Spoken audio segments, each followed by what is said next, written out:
Hello friends, ఈరోజు నేను ఎండలో అలసిపోయి వచ్చిన వారికి చల్లదనం కోసం ఒక మంచి హెల్దీ డ్రింక్ని చూపించబోతున్నాను. చాలా బాగుంటుంది, మీకు తప్పకుండా నచ్చుతుంది. వీడియోని స్కిప్ చేయకుండా చూడండి. ముందుగా 2 డ్రై అంజీర్ని తీసుకొని వాటర్లో నానబెట్టి పెట్టుకోండి.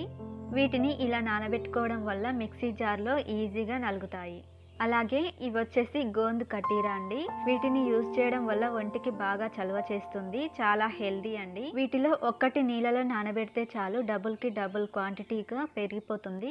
నేనైతే ఈ సైజు నానబెట్టుకున్నాను, క్వాంటిటీ చాలా వచ్చింది.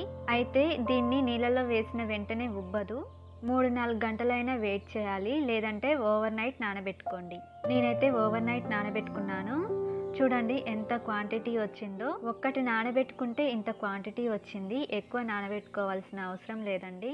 ఇందాక చూపించాను కదా, ఆ సైజు కతీరాని తీసుకుంటే ఒక 2 లేదా 3 కప్పుల దాకా వాటర్ని పోసి నానబెట్టుకోండి. వాటర్ ఎక్కువ పోసి నానబెట్టినా పర్వాలేదండి. ఇది బాగా ఉబ్బిన తర్వాత నీళ్ళని వడకట్టి తీసేయచ్చు. ఇప్పుడు బాగా పండిన మామిడి పండును తొక్క తీసేసి పీసెస్లా కట్ చేసి 1/2 కప్పు దాకా తీసుకోండి. ఆ తర్వాత వీటిని మిక్సీ జార్లోకి కానీ లేదంటే జ్యూసర్ జార్లోకి కానీ వేసుకొని నానబెట్టిన అంజీర్ వేసుకోవాలి. ఆ తర్వాత 3 కప్పుల దాకా పాలు పోసి 1/2 కప్పు పంచదార, ఇంకా తీపి కావాలంటే మరొక 2 టేబుల్ స్పూన్ దాకా వేసుకోండి. అలాగే నానబెట్టుకున్న గోంద్ కటీరాని 2 టేబుల్ స్పూన్ల దాకా వేసి స్మూత్గా గ్రైండ్ చేయాలి. ఇలా గ్రైండ్ చేసిన ఈ మిల్క్ షేక్ని గ్లాస్లో నింపుకోవాలి.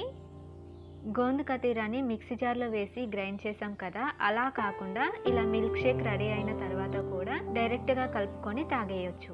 ఇంకా ఇందులో చిన్న చిన్న ముక్కలుగా తరిగిన బాదం, జీడిపప్పు, పిస్తా పలుకులని వేసుకుంటే మిల్క్ షేక్ తాగేటప్పుడు పంటి కింద తగులుతూ చాలా బాగుంటుంది. ఓకే ఫ్రెండ్స్, హెల్దీ అయిన ఒంటికి చలువ చేసే మిల్క్ షేక్ రెడీ అయింది. మీరు కూడా తప్పకుండా ట్రై చేయండి. ట్రై చేసిన తర్వాత ఎలా వచ్చిందో కామెంట్ ద్వారా మాకు తెలియచేయండి.